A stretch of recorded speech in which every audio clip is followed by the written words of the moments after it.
The overall goal of this procedure is to measure the cold responsiveness of mice.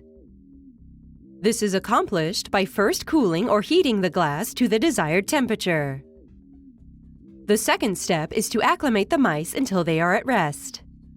The third step is to compress dry ice powder into a pellet in a syringe. The final step is to test the mice using the dry ice pellet and a stopwatch to measure the withdrawal latency. Ultimately, the Cold Plantar Assay is used to measure cold responsiveness and adaptation in freely behaving mice.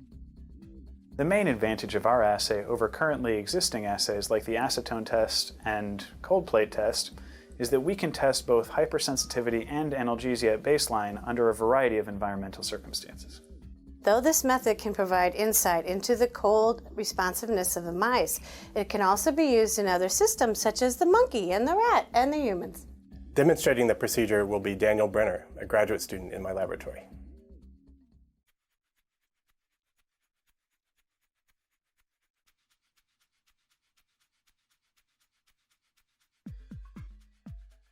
After cleaning the glass surface, secure the T-type filament thermocouple probe to the surface in the middle of the glass plate with laboratory tape.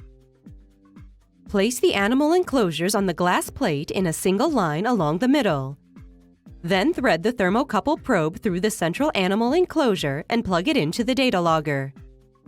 Turn on the data logger and deactivate the auto shutdown feature.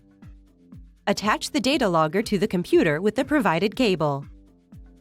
Separate the animal enclosures with black inserts to prevent visual interactions between the mice, and position mirrors underneath the glass to allow viewing of the underside of the enclosures.